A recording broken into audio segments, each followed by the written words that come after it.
Ayo, what's up? Welcome back dito sa ating channel dito sa Mobs TV.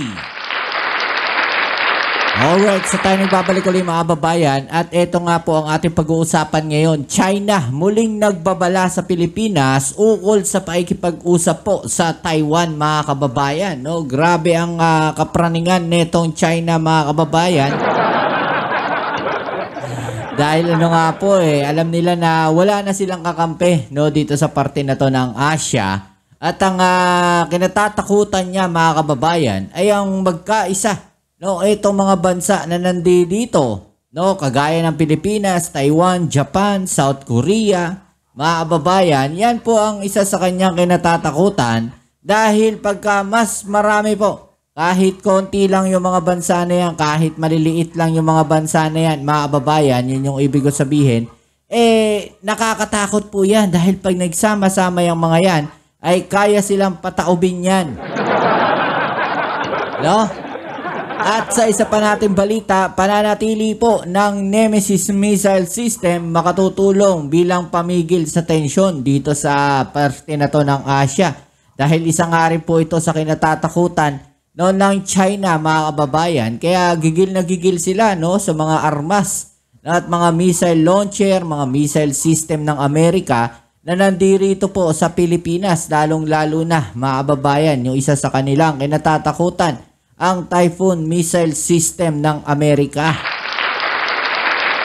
Okay, so yan po ang ating alamin at pag-uusapan ngayon. Pero syempre bago ang lahat, please don't forget to subscribe, like, share at comment dyan sa comment section. At sa palagi po nating hinihiling sa ating mga followers, subscribers dyan, ay shoutouts muna tayo sa mga bago nating subscribers dyan. Maraming salamat sa inyong suporta.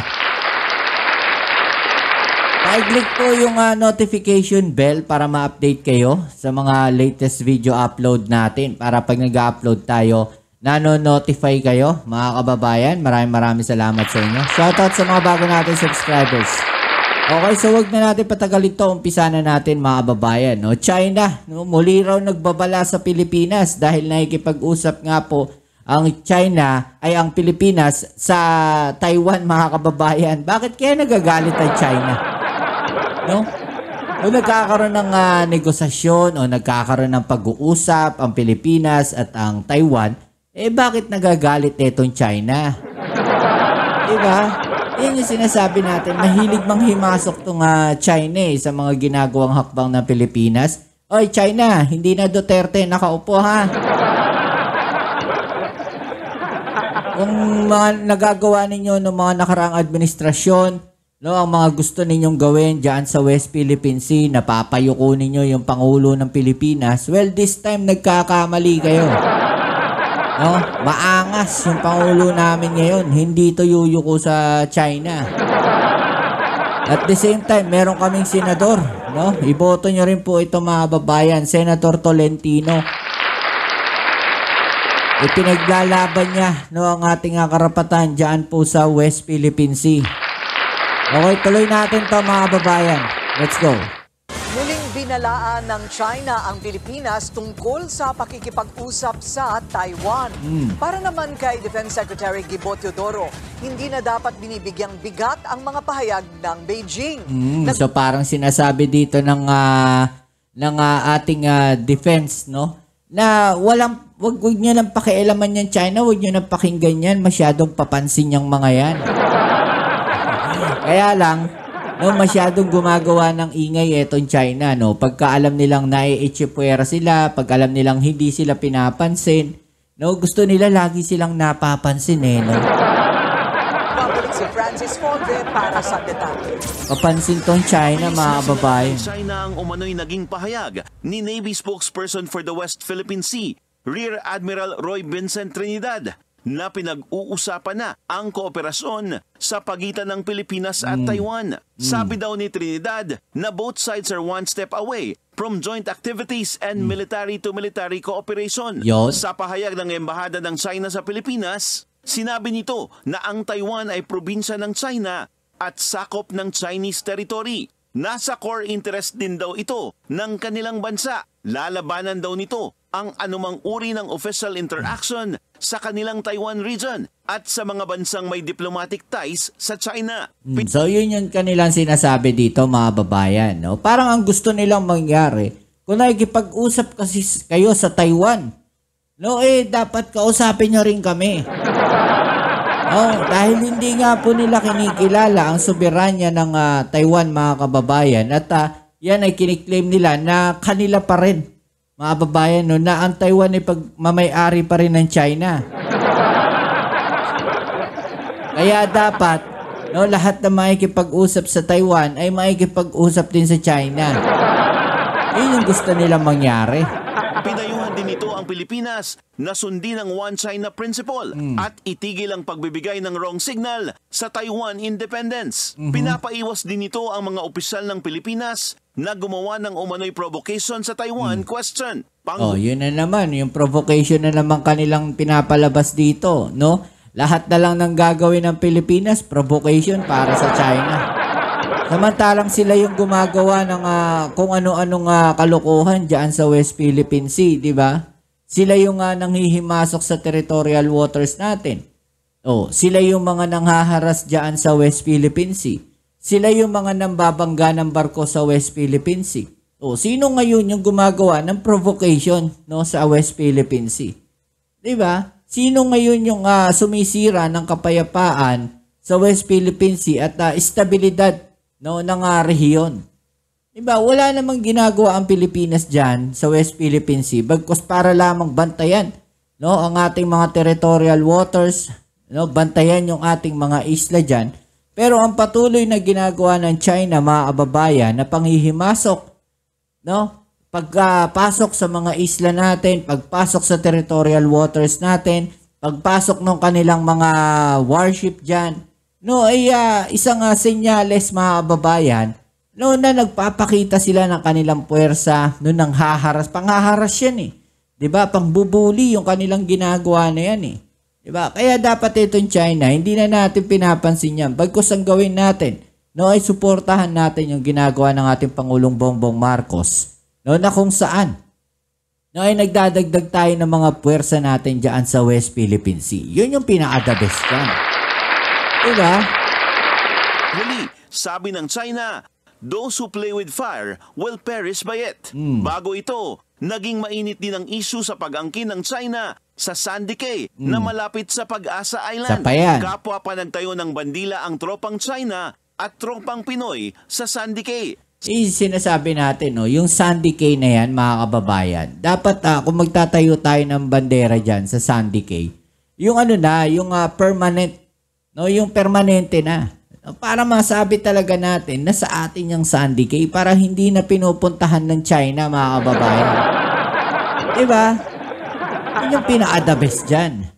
Sa panayam kay dating SC Associate Justice Antonio Carpio sa programang On Point ng Bilyonaryo News Channel, palagay ni Carpio, matapos ipanalo ng Pilipinas ang maritime dispute sa China sa 2016 arbitral ruling, panahon na raw para kasuhan ng China sa International Court of Justice para naman sa ating territorial dispute. In the territorial dispute, it's about ownership, sovereignty. We should challenge it to show the world that we are prepared to lay down our evidence and so that this can be settled peacefully. And we are confident about it. Yes. Naniniwala naman si Defense Secretary Gibo Teodoro na hindi dapat bigyang bigat ang mga sinasabi ng China dahil propaganda lang daw ito para sa... Yun yung sinasabi natin. No? Propaganda lang lahat ng ginagawa na yan ng China, mga kababayan. Diba? So, samantala, ito sa kabilang balita, mga kababayan, yung mga missile system po ng Amerika, kagaya po, no, ng Typhoon missile system. Yung ibang mga missile system po na ginamit sa balikatan exercises ay tsak po, no, na magpapasindak dito sa China. Dahil iiwanan na po, no, ng Amerika yan dito. Okay, so eto ang balita na yan, mga kababayan. Luna ng C-130 aircraft, dumating sa Batanes Island ang Navy Marine Expeditionary Ship Interdiction System o NEMESIS. Isa itong uri ng missile system na kaya magpalubog ng barko. Pero ngayong balikatan exercise, hindi magkakaroon ng live fire gamit ito, kundi ituturo lamang sa mga sundalo ang paggamit nito. Ayon kay Marine Expeditionary Force Commanding General Lieutenant General Michael Cederholm, Ang ganitong uri ng missile system ay may malaking epekto sa pagpapanatili ng katahimikan sa Indo-Pacific region. You know, you mentioned the Typhoon earlier. You know, we're learning as a joint force. We've undergone this shift to the Indo-Pacific to fight in the littorals. We are latticing in and building these capabilities of interleave. It's not just one capability, but the combination of multiple capabilities across all domains that are going to be effective for sea control and sea denial in the future. Ayon naman kay Balikatan 40-2025 spokesperson, Brigadier General Michael Lohico, ito ang layunin sa isinasagawang military drill na magkakaalyadong bansa ngayong taon. And this is actually what Balikatan hopes to do, not just on the aspect of training and readiness, but also to provide to answer for broader security issues. Yes, we will use it. What's the point of demonstrating it if you're not going to use it? And I think this answers back to the entire objective of the exercise as mentioned by General Silho. It is not just an exercise. Samantala, nitong Miyerkules ay nilagdaan ni na New Zealand Minister of Defense Judith Collins at Department of National Defense Secretary Gilbert Teodoro ang Status of Visiting Forces Agreement. Nakasaad sa naturang kasunduan ang pagpapalakas ng military exercise ng Pilipinas at New Zealand. We're just going to continue doing the work we do around the law of the sea and also around the rules-based order. And as a maritime nation, we appreciate the ability to be able to sail in international waters. It will help interoperability in terms of HADR between our troops. And it will also allow the New Zealand and the Philippine Armed Forces to interact with other troops in the Philippines and elsewhere. Samantala, isang panibagong command naman sa Armed Forces of the Philippines ang masusing pinag-aaralan na kung saan layo ng pagkakaroon ng mabilis na reaction time sa pagresponde sa isang insidente. And so with all of these things, the fusion of all of this comes to mind ito, no? Parang the same ito as what Japan has, no? Sa kanila, ang dali nilang mag-react, hindi lang for defense but also sa mga sakuna, no, for HADR. So this will actually foundation, no, and a basis for us to be able to quickly react for certain scenarios. Benedict Samson. Yan mga kababayan, no? Good news po yan. Talagang makikita natin na nag-upgrade na, no, yung ating Armed Forces of the Philippines, di ba? So ano masasabi niyo dyan mga kababayan? I-comment sa ibaba ang inyong mga opinion na natin yung pag-usapan. Alright? So yan muli, maraming salamat sa lahat ng mga patuloy na kasuporta dito sa ating channel. Kita-kits tayo sa ating next video upload. Ito muli ang inyong Kuya Mobs, Sid Mobs TV. Peace. I'm out.